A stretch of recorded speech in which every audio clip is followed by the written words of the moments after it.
राधे राधे महाराज। राधे राधे महाराज जी। महाराज जी, क्या ये सही है कि एक गुरु से दीक्षा लेने के बाद किसी अन्य गुरु का अनुसरण करना जहां उन्हें शांति और प्रेम की प्राप्ति हो रही हो? देखो, एक चीज ध्यान रखना है कि शिक्षा गुरु हम 100-200 बना सकते हैं।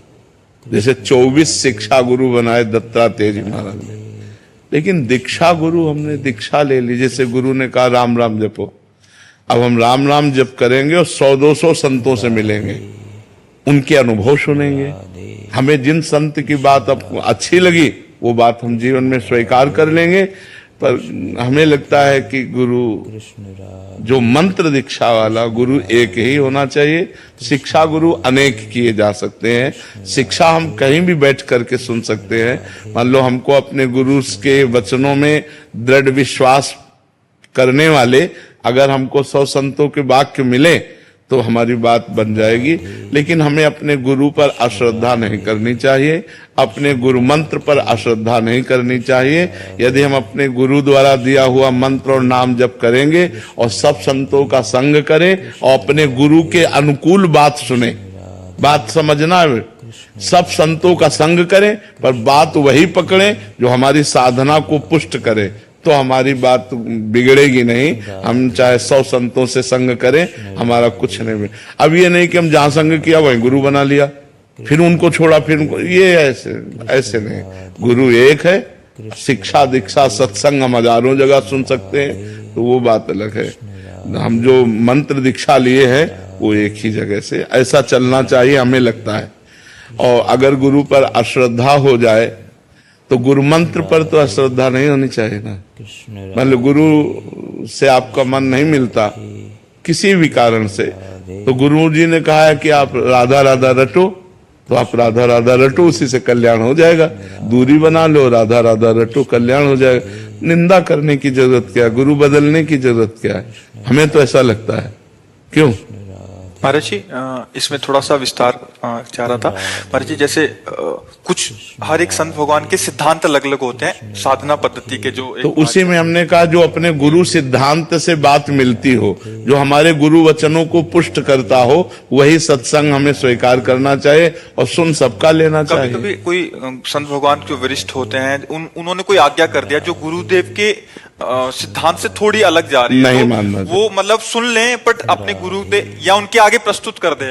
नहीं मानना चाहिए, अपने गुरु के सिद्धांत से ही चलना चाहिए। जो सत्संग हमारे गुरु जी के सिद्धांत को पुष्ट करता है हम वही बात मानेंगे, हम अन्य बात नहीं। अवज्ञा तो नहीं हो जाएगी? नहीं, इसमें प्रगत में वैसे हमें लगता है कोई भी सुलझा हुआ संत आज्ञा ही नहीं करेगा। कोई भी सुलझा हुआ संत ऐसी आज्ञा ही नहीं करेगा जो आपके गुरु से आपको अलग करे, आपके गुरु के सिद्धांत से आपको अलग करे। अगर ऐसी आज्ञा है तो मुझे लगता है फिर नहीं माननी चाहिए।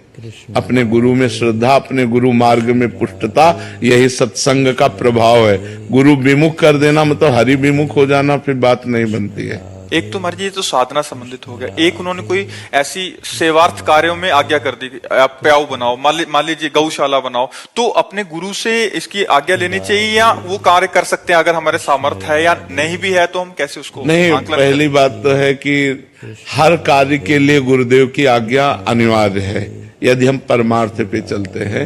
देखो, भगवान राम धनुष उठा रहे हैं तो गुरु ही प्रणाम मन ही मन कीन्हा, पहले गुरुदेव के चरणों में प्रणाम किया फिर धनुष उठा। मतलब हर एक कार्य अपने गुरुदेव की आज्ञा, गुरुदेव को नमन। गुरुदेव, अब जैसे किसी संत ने कहा कि आप पौशाला खोलिए, जी महाराज जी, गुरुदेव भगवान से बात करते हैं, खुली बात है, हम अपने गुरुदेव भगवान से बात करते हैं और गुरुदेव भगवान सहमति दे देते हैं कि हाँ खोलिए, हमारे पास धन है तो हम पौशाला खोल देते हैं। लेकिन डायरेक्ट किसी बात को हम तब मानेंगे जब हमारे गुरुदेव की अनुमति होगी। हाँ, एक कोई आए थे तो कह रहे थे कि उन्होंने, किसी ने, पूज्य जन ने बोला है कि 1 साल तक यहाँ भंडारा कराया जाए, तो मतलब वो इतना ज्यादा हो गया कि उनकी आज्ञा का उल्लंघन करें तब दिक्कत, और यहाँ से एक महाराज जी की एक दिनचर्या है उसमें बाधित हो रही है, हमारी साधना बाधित हो रही है, तो महाराज जी इसमें नहीं, हो जाता है। इसमें चाहिए कि अपने गुरु से आज्ञा ले लेनी चाहिए।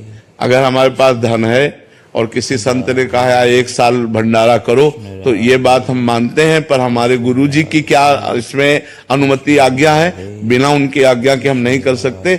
ऐसा जरूर निष्ठा रखनी चाहिए, अपने गुरुजी से अनुमति और आज्ञा लेनी चाहिए, तभी बात सिद्ध होगी, सिद्ध बात तभी होगी। नहीं ऐसे कभी कोई कुछ बोल रहा है, कभी कोई कुछ बोल रहा है, कभी कोई कुछ बोल रहा है, तब तो आप परेशान हो जाओगे कि संत अवज्ञा न हो जाए, तब तो आप परेशान हो जाओगे। कुछ दिन किया तो कह रहे जो महाराज जी ने एक पद्धति बताई थी अपने पूजन की, मेरी श्री जी की सेवा ही छूट रही है, मेरा नाम जब छूट रहा है, तो मतलब वो एक इसीलिए हमने कहा कि सत्संग सब जगह सुने, और जो गुरु के सिद्धांत और गुरु की आज्ञा को पुष्ट करने वाली बात हो वो बात सुन ले, और बकाया सब भगवान की चर्चा है, प्रणाम करके चल रहे। महाराज जी जैसे बचपन में मतलब जानते नहीं थे, गुरु दीक्षा हो गई है, लेकिन जो गुरुदेव भगवान है, लाइक हमारे मम्मी पापा सबकी जो दीक्षा हुई है, तो उस समय उन लोगों को दिनचर्या उन्होंने बताई नहीं, तो गुरुदेव भगवान हमने तो ऐसे राधा नाम पहली बार सुना और राधा राधा जप रहे हैं। हाँ, अब जैसे एकदम बचपन में गुरु मंत्र तो थोड़ा जब तक विवेक ना हो, हमें पता ही नहीं है कि गुरु क्या होते हैं, गुरु मंत्र क्या होते हैं, तो फिर उस समय नहीं, उस समय नाम भगवान का जपने की प्रेरणा करनी चाहिए। गुरु मंत्र तब देना चाहिए जब थोड़ा ज्ञान प्रकाशित हो जाए।